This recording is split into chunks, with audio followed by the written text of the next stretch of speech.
A menudo aparece un hombre capaz de ver el universo de una manera totalmente inédita y cuya visión perturba los verdaderos fundamentos del mundo tal como lo conocemos.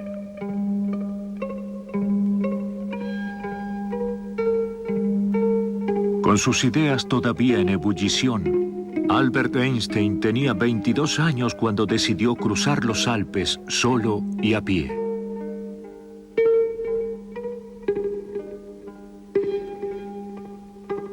En su nuevo viaje a través de las montañas, añoraba comprender el designio oculto y los principios subyacentes de la naturaleza.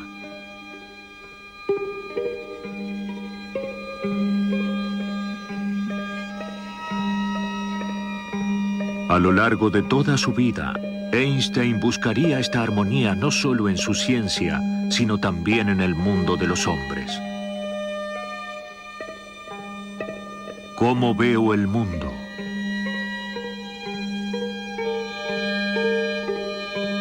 El mundo entero deseaba conocer a Albert Einstein.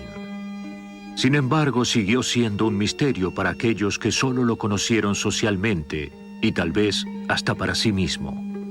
¿Qué sabe un pez sobre el agua donde nada?, se preguntaba. Pero aquellos que estuvieron suficientemente cerca lograron una visión más profunda de él.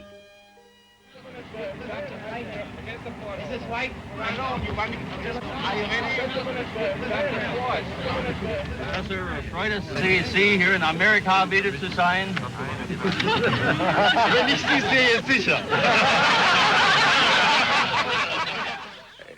Amaba los chistes judíos. Yo le conté unos cuantos y desearía solamente... Lo que más deseo en este momento es tener una grabación donde hubiese podido capturar la risa de Einstein. Luego de escuchar un chiste judío, se reiría. Su risa sonaba parecida al ladrido de una foca contenta. Verán, quiero decir que era un sonido muy particular. ¿Qué opina usted sobre la prohibición, profesor? Ich trinke nicht, also ist mir das ganz gleich. No bebe jamás, por lo tanto no está interesado en ese tema. Parecía un ser en busca de muchas dimensiones, fueran o no comprobadas, y a la vez podía ver el todo. Y es por eso que creo que amaba tanto los rompecabezas. La combinación de esa gran despreocupación y su gran compromiso ético era algo extraordinario. Y totalmente integrado en la piel y los huesos de una sola persona. Y esto es excepcional, según mi experiencia.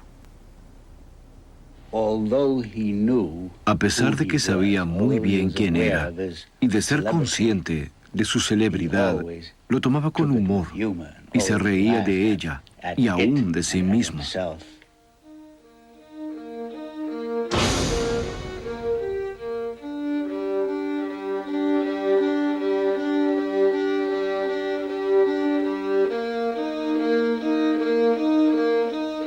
Cuando Einstein llegó a América a principios de 1930, ya era una figura mítica. Pero detrás de su imagen pública era un hombre en el exilio. Un solitario expuesto a la mirada del público. Un pacifista que se vería envuelto en la guerra. Un científico que creía en Dios.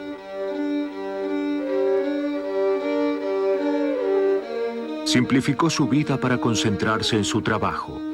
Las medias no eran necesarias. La chaqueta de cuero no sería reemplazada jamás. Un huevo podía ser hervido en el caldo de la sopa para ahorrar el tiempo de lavado de un jarro. Aparte de su trabajo, disfrutaba de pocos placeres: la navegación y su violín.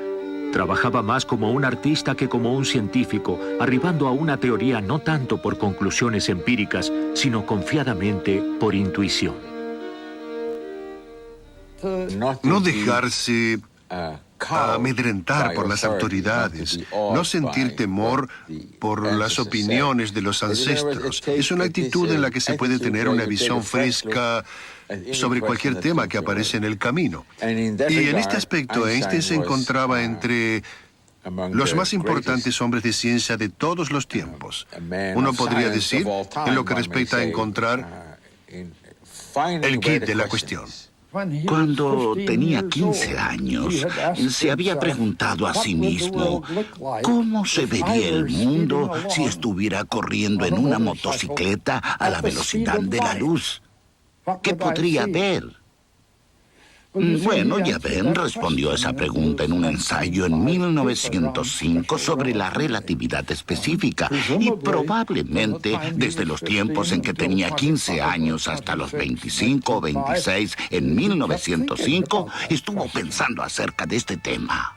Ese mismo año, mientras trabajaba en una oficina de patentes en Berna, Suiza, publicó 3 ensayos que cambiaron la concepción del hombre sobre el universo.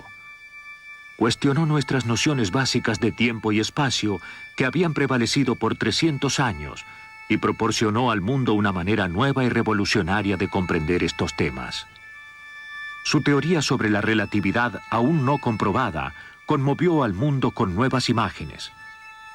Un viajero en el tiempo montando un rayo de luz, un ascensor en caída en el espacio exterior, una vara de 1 yarda que se dilata y contrae según su velocidad. Transcurrieron 15 años antes de que la ciencia fuera capaz de verificar su audaz visión. Esperó confiadamente, llamando al esfuerzo por lograr pruebas, el trabajo en detalle.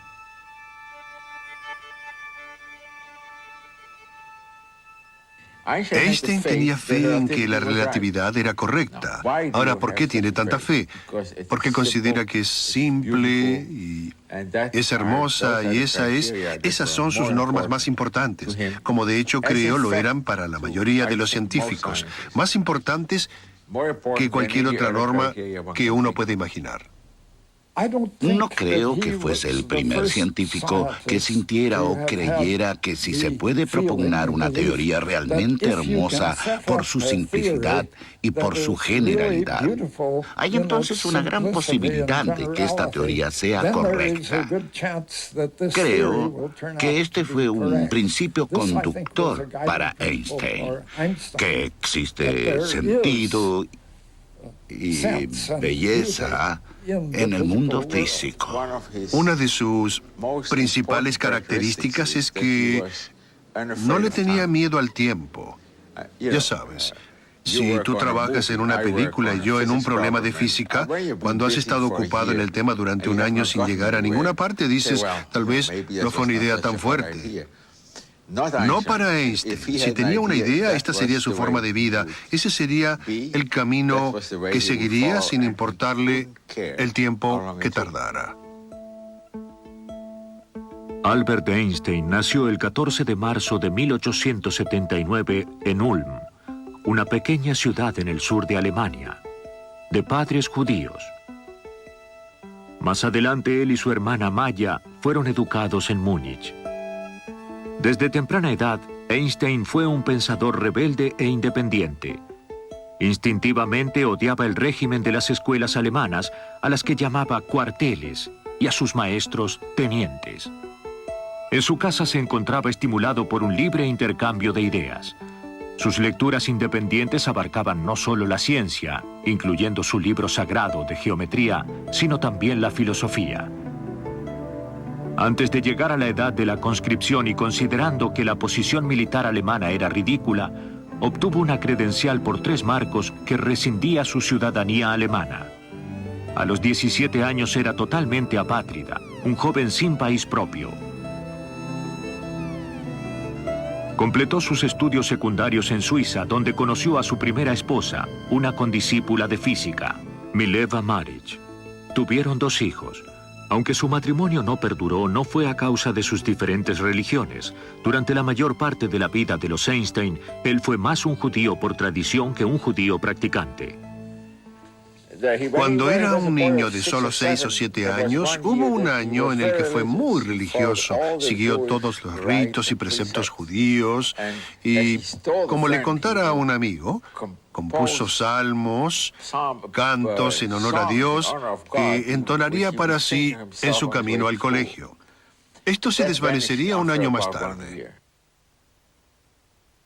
Pero lo que sí permaneció en Einstein fue esa simpatía por los códigos éticos en base a los cuales debe vivir el hombre, la lucha por una coexistencia pacífica. Demostró una total indiferencia por las cosas materiales, llamando a cada una de sus posesiones un lastre alrededor del cuello.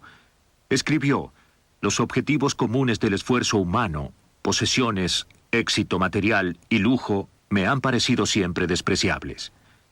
En la ciencia encontró un escapismo de aquello que consideraba la monotonía del diario vivir y una conexión con un universo mayor. Napoleón y otros grandes hombres de su especie fueron creadores de imperios. Pero existe una clase de hombres que se encuentran por sobre todo eso. No son creadores de imperios, sino creadores de universos. Y una vez que han creado esos universos, sus manos no están manchadas con sangre de ningún ser humano.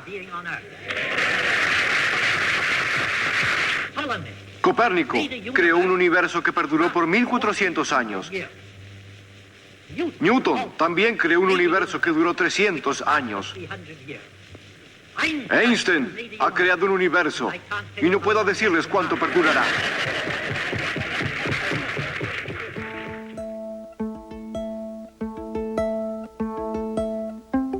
El universo de Einstein comenzó verdaderamente en 1919, cuando la ciencia finalmente se acogió a sus teorías.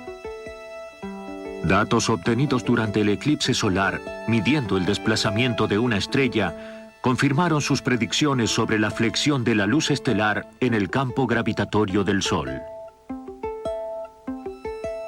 El nuevo universo de Einstein fue noticia de primera plana en todo el mundo, y así se convirtió en una celebridad de la noche a la mañana.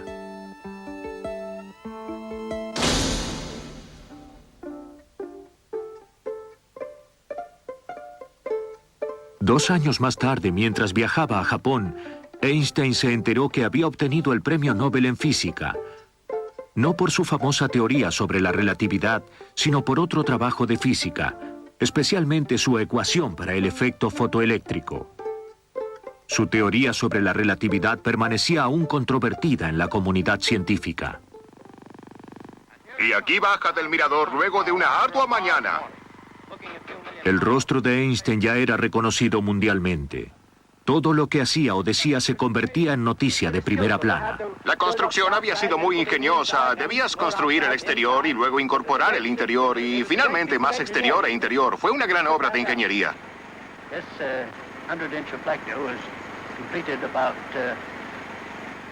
La fama de Einstein le procuró una plataforma política nueva y poderosa. Pero su vida personal había atravesado una crisis. Se había divorciado de Mileva luego de 5 años de separación y había contraído matrimonio con su prima hermana Elsa, que había cuidado y recuperado a Einstein cuando enfermó en Berlín. Ahora cuidaba de Einstein mientras viajaban alrededor del mundo. Él aprovechaba todos los eventos en su honor para hacer pública su desconfianza para con el militarismo, su deseo de un diálogo internacional entre científicos y la necesidad de una organización internacional de naciones. Durante la Primera Guerra Mundial, siendo profesor en Berlín, Einstein se había sorprendido al encontrar que muchos de sus condiscípulos apoyaban la guerra, igualando la cultura alemana con el militarismo alemán. La primera vez que Einstein hizo públicas sus declaraciones políticas fue durante la Primera Guerra Mundial, cuando un pequeño grupo de personas propuso que todos los intelectuales de Europa se unieran para ayudar a mantener viva la cultura europea. Con el correr del tiempo se convirtió en lo que podemos llamar un pacifista. Era, por ejemplo, admirador de las ideas de Gandhi sobre la resistencia pacífica. Estaba muy a favor de la gente que no se alistaba en el ejército de ninguna nación. La naturaleza de su pacifismo se encuentra mejor expresada con la palabra supernacionalismo. Con Mahatma Gandhi firmó un manifiesto en contra del servicio militar obligatorio, sugiriendo que si tan solo el 2% de la población de cada país se negara al enrolamiento, probablemente no existirían los ejércitos.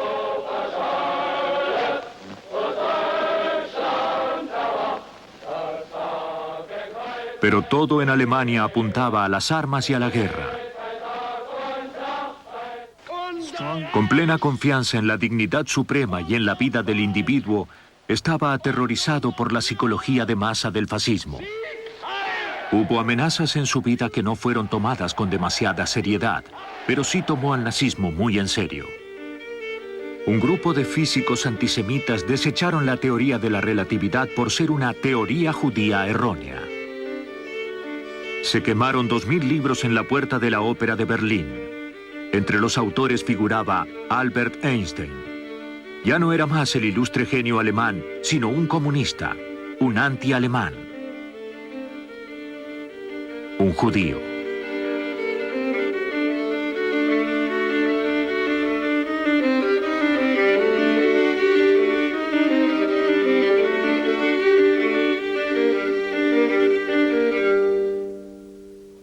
Me he hecho esta pregunta muy a menudo. ¿Qué queremos decir cuando decimos que Einstein era un judío? Bueno, primero contamos con su propia afirmación. Se sentía un judío. Se encontraba ligado al ambiente profético. Creo que a la ley y tradición judías. Era un judío en el sentido de que todo aquello que pasara a los judíos le pasaba a él. Y, por supuesto, esto fue aún más dramático por el hecho de que la Alemania nazi no podía respaldarlo porque era judío. No importaba cuán eminente era una víctima de la fe judía, del dolor judío. Y en este sentido, el deambular en sus últimos años de vida parecieron simbolizar la condición del pueblo judío. Un pueblo con mucha influencia, pero sin ningún poder, ni siquiera aquel para abrir una simple puerta. No perdonó nunca a los alemanes por lo que hicieron. Nunca.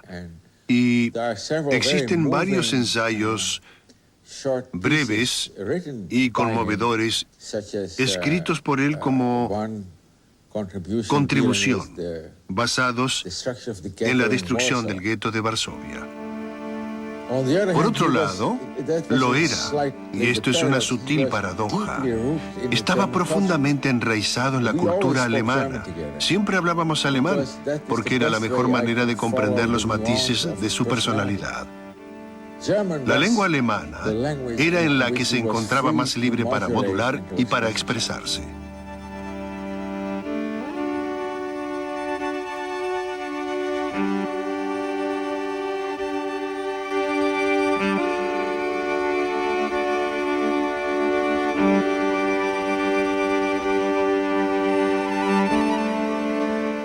En 1929, en Kaput, en las afueras de Berlín, Einstein y Elsa construyeron su residencia de verano, a la que llamó su cabaña.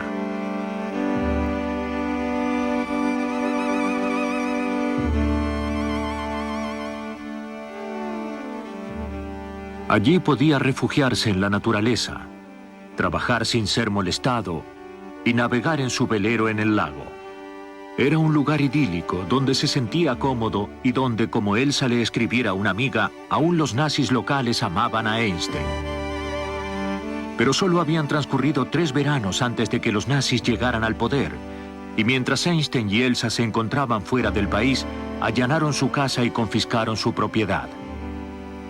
Su casa de verano se convirtió en un hogar de jóvenes arios. Un año más tarde, el periódico local publicó un aviso de venta de su velero.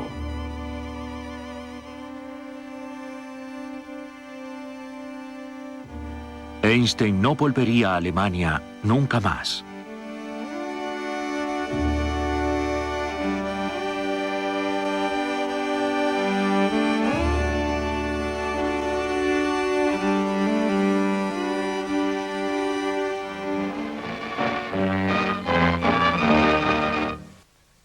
Dr. Einstein, quien provocó el mayor dolor de cabeza al mundo, ha regresado a California con su esposa. Han estado atrapados en la neblina toda la noche en el puerto de San Pedro. El profesor tenía la teoría de cómo desembarcar, pero antes de que él y el capitán pudieran terminar con los cálculos, la neblina había desaparecido. Ahora se dirige al Instituto de Tecnología en Pasadena para trabajar con otros distinguidos científicos. Allí su teoría será discutida y analizada concienzudamente, y si realmente es como él dice que es, entonces todo estará bien. América ofrecía una esperanza de libertad para Einstein y para otras personas que escapaban de la persecución de Hitler.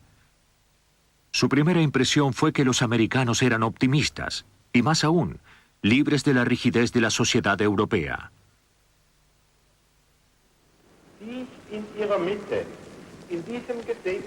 Mientras dictaba conferencias en todo el país y mientras evaluaba un puesto en Caltech, Einstein descubrió el primer verdadero sabor de América. Escribió: «He permanecido por 2 meses en este país lleno de contradicciones y de sorpresas, donde uno alterna entre la admiración y la desaprobación». Los indios Hopi llamaron a Einstein el gran relativo. Fue cortejado por Hollywood y protegido por Charlie Chaplin, y aceptó de buen grado la publicidad y la fanfarria que lo acompañarían a todas partes. Chaplin invitó a Einstein al estreno de su película Las luces de la ciudad. Cuando la muchedumbre rodeó su limusina, Einstein preguntó: «¿Qué significa esto?», a lo que Chaplin respondió: «Nada».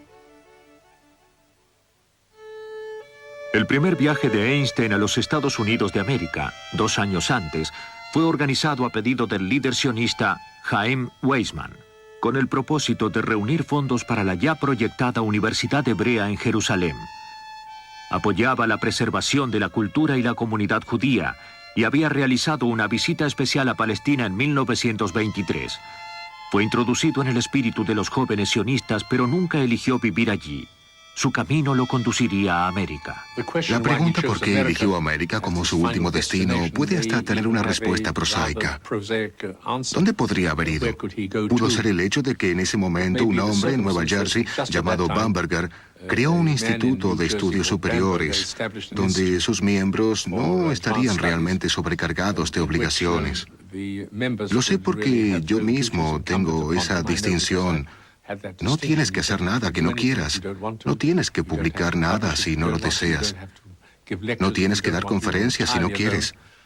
Te encuentras completamente solo con tu capacidad para pensar, para especular. No para pensar, no para especular. Y creo que esto fue lo que apeló a su sentimiento liberal. No quería estar encerrado. En el instituto, trabajando con 2 asistentes, Einstein continuó con la importante búsqueda de una única teoría que abarcara todo sobre la naturaleza. Un gran proyecto que uniera las grandes fuerzas de los planetas con las pequeñas fuerzas del átomo.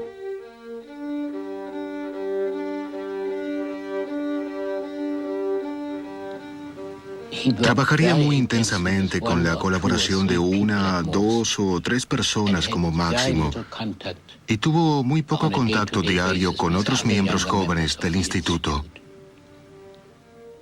Le gustaba hablar sobre su trabajo, sobre sus ideas y conocer las reacciones de otra persona. El procedimiento general que deseaba seguir era casi siempre sugerido por Einstein. Los procedimientos detallados que utilizábamos correctamente eran propuestos por Einstein y algunas veces por Peter Bergman o por mí. Había innumerables bromas y confusiones entre Bergman y Bergman. Pero es muy importante destacar que no trabajábamos en una relación maestro-discípulos, sino que todo aquello que quisiéramos decir era tomado muy seriamente y discutido tan concienzudamente como si la idea hubiese sido de Einstein. Carecía de resonancia. Einstein no tenía mucho contacto con los jóvenes físicos en el instituto, atrapados en el excitante y novedoso campo de la mecánica cuántica. Con su máximo exponente, Niels Bohr, Einstein mantuvo una discusión durante 20 años. Se aferró obstinadamente a sus propias creencias. Él poseía una cierta arrogancia. Tenía cierta creencia. Y no porque él así lo expresara, sino porque así lo interpretaba yo, que tenía un conducto especial para llegar a Dios. Verán, siempre decía que Dios no jugaba a los dados, a lo que Niels Bohr respondería, pero ¿cómo sabes lo que Dios está haciendo? Tenía estas imágenes de aquel más allá, y su noción de simplicidad prevalecería ante todo. Esto explica, de hecho, su dificultad para aceptar la mecánica cuántica con su incertidumbre, el principio de incertidumbre de Heisenberg, que daría pie a la idea de Einstein sobre la existencia del azar en el mundo físico. De hecho, durante esta primera parte de su vida, en la que llevó a cabo su trabajo más destacado, sus nociones de simplicidad fueron hitos en lo que respecta a la ciencia del siglo XX. Más adelante creo que estuvo, ya ven, absolutamente equivocado. Quiero decir que si Einstein hubiera dejado de hacer física en 1925 y se hubiese ido a pescar, hubiese sido igualmente amado, igualmente grande, y no hubiese habido ninguna maldita diferencia. Ninguna de estas críticas perturbaron a Einstein. Aún tocaba su violín, aún navegaba y perseguía obstinadamente su soberbia fantasía. Solamente algunas noticias de Europa distraerían a Einstein de su trabajo. Los pedidos de patrocinio de refugiados para emigrar hacia América comenzaron a llegar en abundancia. Escribió tantas declaraciones juradas que comenzó a temer que hubiesen perdido su valor. Elsa comentó que a pesar de que su marido parecía invulnerable, era realmente mucho más vulnerable que cualquier otro hombre de su conocimiento.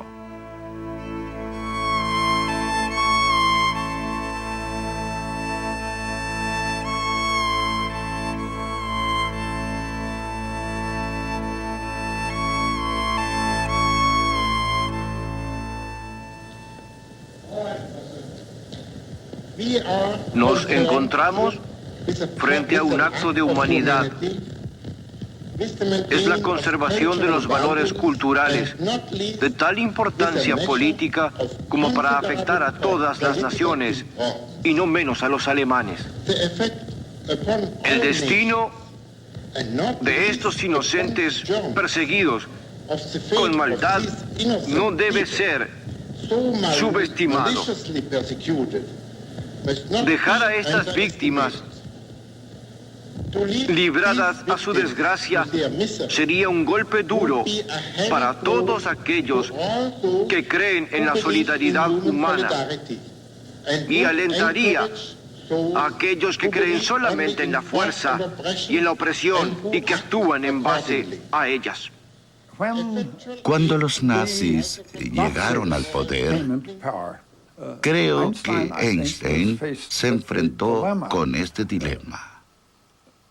¿Continuaría con su pacifismo o haría todo lo que estuviera a su alcance para resistir a los nazis y su esfuerzo por controlar todo el mundo? Dijo que deseaba sostener la idea de resistir la fuerza con la fuerza, porque decía que de lo contrario era como tratar de curar a una tribu enferma. Tratar de curarla de una manera demasiado lenta, tan lenta que antes de haberse curado de esta forma pacífica hubiesen estado todos muertos. Esto no resultaría muy efectivo.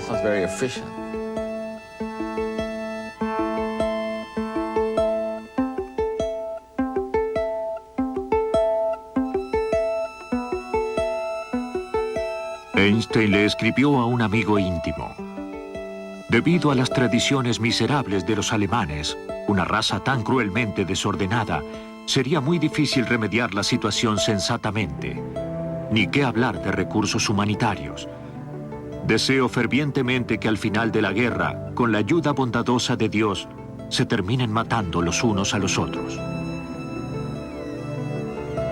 Muchos pacifistas puros se sintieron traicionados por su militancia pasiva, pero Hitler lo obligó a revelar sus planes.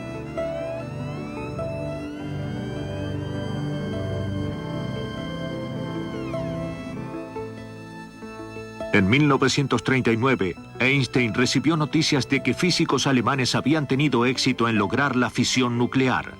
El átomo de uranio ya podía ser dividido. Alemania podría estar en condiciones de fabricar una bomba.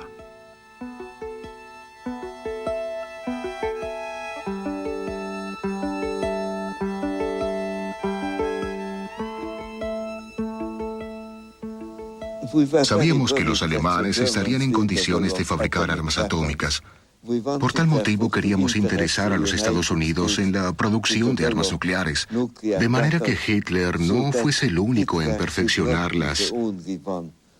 Y fue mi amigo, el Dr. Szilard, quien tuvo la idea de que Einstein escribiera una carta a Roosevelt que tal vez surtiera algún efecto.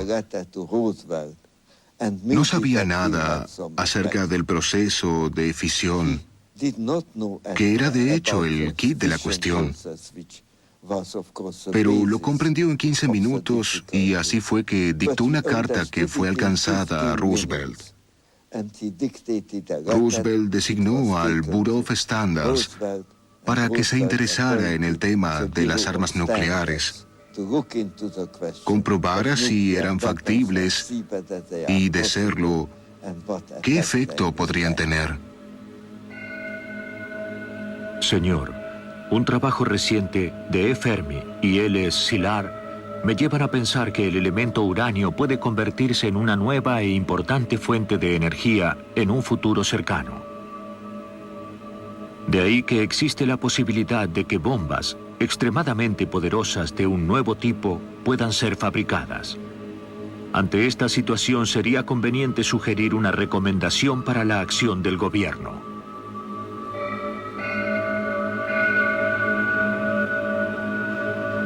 El gobierno reunió a los más eminentes científicos americanos y europeos en el exilio para trabajar en el proyecto Manhattan, a las órdenes de Robert Oppenheimer. La ciencia y el gobierno se encontraban en los albores de una nueva y ambiciosa sociedad. Einstein no fue llamado a participar. Permaneció en Princeton. El trabajo en Los Álamos era demasiado confidencial para ser encomendado a Einstein. Se lo consideraba una amenaza para la seguridad. No queríamos que explotara sobre una ciudad japonesa, sino sobre un descampado, para demostrar a los científicos japoneses la existencia de algo muy terrible, de manera tal que Japón podría llegar a una paz certera con los Estados Unidos. Intentamos persuadir al gobierno, pero no tuvimos éxito. El 25 de marzo de 1945, Einstein envió una segunda carta al presidente Roosevelt advirtiéndole sobre las consecuencias catastróficas que podía tener la bomba atómica de ser realmente utilizada. Roosevelt murió unos días más tarde. La carta permaneció cerrada sobre su escritorio.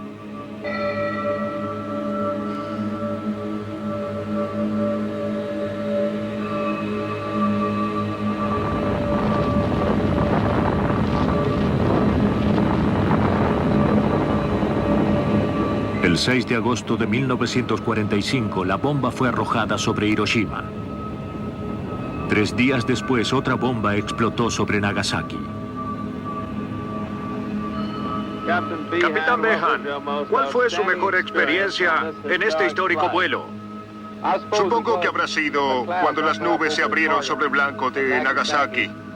El blanco estaba allí, hermoso como un cuadro. Tomé velocidad, dejé caer la bomba. Ese fue el momento más emocionante.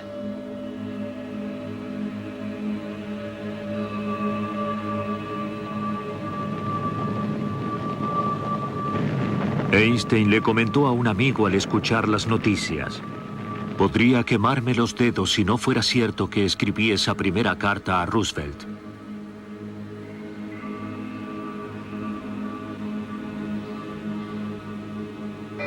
Los antiguos chinos estaban en lo cierto.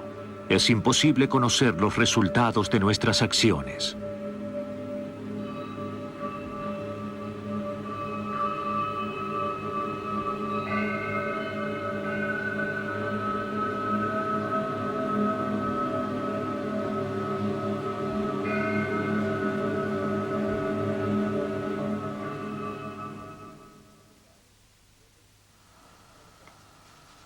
En esta fotografía lo vemos en el número 112 de Mercer Street en Princeton, que era una antigua casa blanca hermosísima. No sé qué habrá pasado con ella actualmente. Espero que alguien la haya preservado como un templo, aunque en su testamento se aclara que esto no debería ocurrir.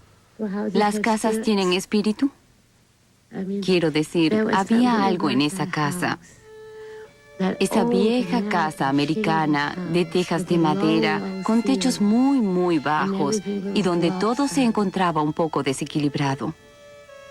Con esos grandes muebles alemanes antiguos. Y había simpleza y calma en ella, una cierta dulzura. Ambiente creado por las mujeres de la casa, a mi modo de ver.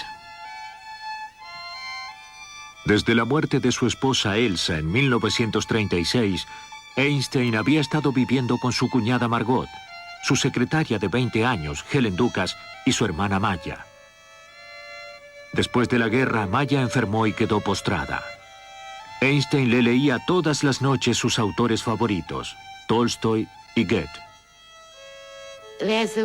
Y existe una palabra en alemán, Wirklichkeit. Es una combinación de realidad y verdad.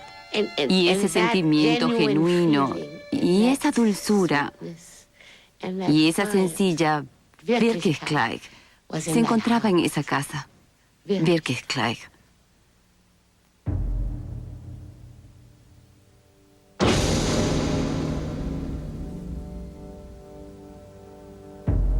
Los medios han volcado sensacionalismo alrededor del papel de Einstein en la fabricación de la bomba atómica. Lo llamaron el padre de la bomba, pero no lo fue. Si bien la formulación teórica de Einstein, E igual a mc², fue la base para la fisión nuclear, fue simplemente una descripción de la naturaleza, no la receta para una bomba. Einstein no se sentía culpable por su ciencia, pero sí se sentía culpable.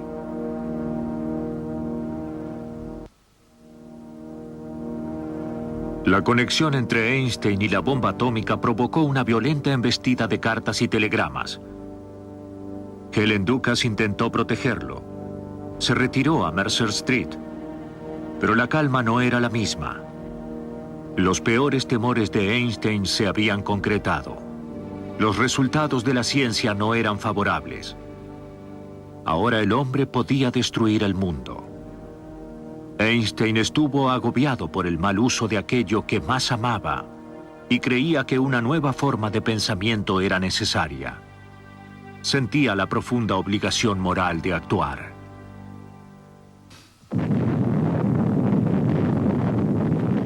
Einstein y otros científicos intentaron moderar la sociedad entre la ciencia y el gobierno, sintiendo que colocaba peligrosamente a la tecnología y su poder en manos equivocadas. Estos científicos que desplegaron este inmenso poder tienen una abrumadora responsabilidad en la vida y en esta lucha a muerte para aprovechar el átomo. Solicitamos su ayuda en este fatal... Este film hubiese tenido alguna correspondencia si las bombas hidrógenas no hubiesen sido fabricadas alrededor de 1950. No sé cuán esperanzado estaba, pero se sentía obligado en todo momento a hacer cualquier esfuerzo que estuviese a su alcance para poner punto final a la guerra. Creo, como muchos otros que tienen alguna idea del poder destructivo de las armas nucleares, que una tercera guerra mundial podría significar el fin de la civilización y tal vez el fin de la vida en la Tierra.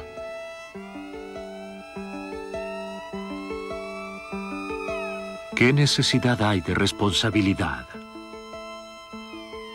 Creo que el terrible deterioro en la conducta ética de las personas hoy en día está contenido en la mecanización y la deshumanización de nuestras vidas.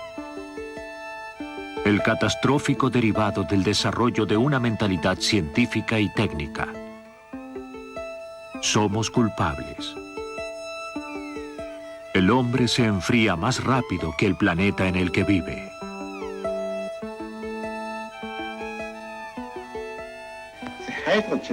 La bomba hidrógena aparece en el horizonte como una meta probablemente alcanzable. Su desarrollo acelerado ha sido anunciado solemnemente por el presidente.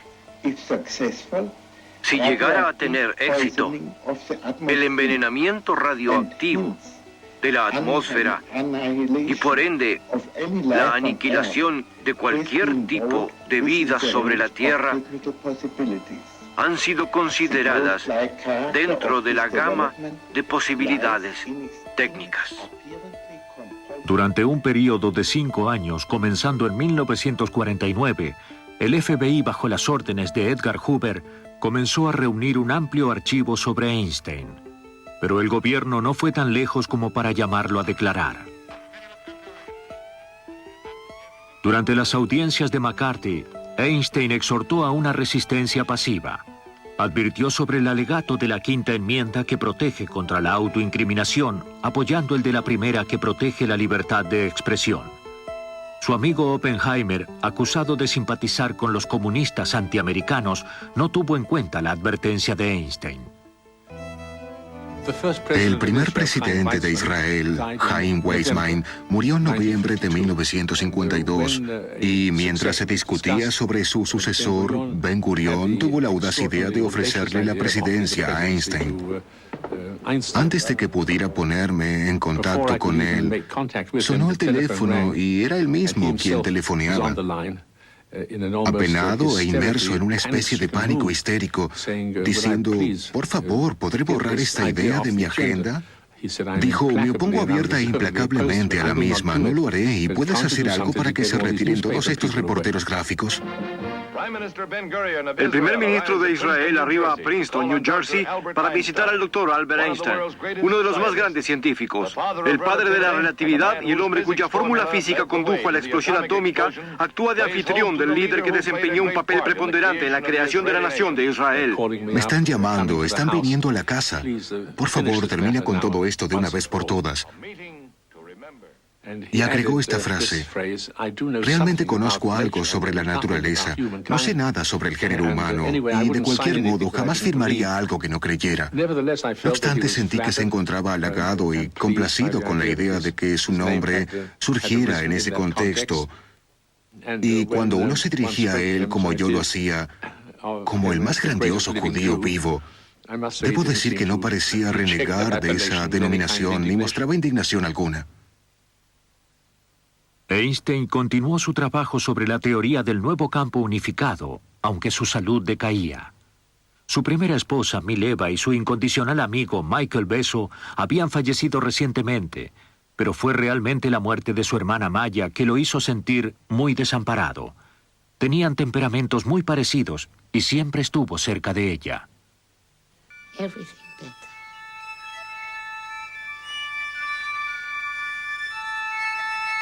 A medida que envejezco, la identificación con el aquí y el ahora se pierde lentamente. Uno se siente disuelto y fundido en la naturaleza. Esto me hace sentir feliz. La mayor experiencia por la que podamos atravesar es el misterio. El científico, al final de su investigación, Choca contra una pared, contra un misterio que trasciende el entendimiento, reverencia el espectáculo de la naturaleza con su orden, con su sistema, con su coherencia. Y es así como llega a la conclusión que existe alguna fuerza guía y controladora que impide que este planeta se destruya en fragmentos. Si los hombres quieren llamarlo Dios, pueden llamarlo Dios. Lo afirma con el objeto de demostrar que no podía desechar la idea religiosa, ya que él mismo había descubierto que existe un reino más allá del cual el entendimiento humano permanece impotente e indefenso. Sufrió un aneurisma de aorta que fue muy delicado. Padeció frecuentes dolores durante los últimos 6 años de su vida. Jamás hablé con Einstein sobre la muerte, jamás le pregunté, ¿tienes o no miedo a la muerte? Es la sensación que tenemos de una persona, esta falta de miedo al tiempo, la falta de interés en el tiempo que tomará llegar a la meta. ¿Es esto lo que creo que se traduce finalmente en una falta de miedo a la muerte? Y al final de sus días, durante su última semana de vida, cuando le preguntaron, ¿estarías de acuerdo? ¿Podríamos tratar de operarte como último recurso? Él respondió que no quería ser operado, y agregó, quiero irme cuando esté listo, y lo haré de una manera elegante.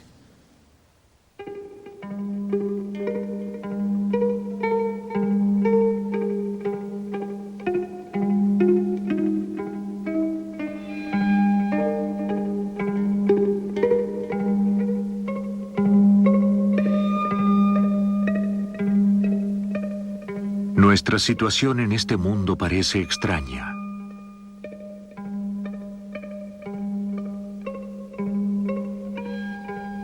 Todos aparecemos aquí de una manera involuntaria, sin ser invitados, por un corto periodo de tiempo, sin saber por qué.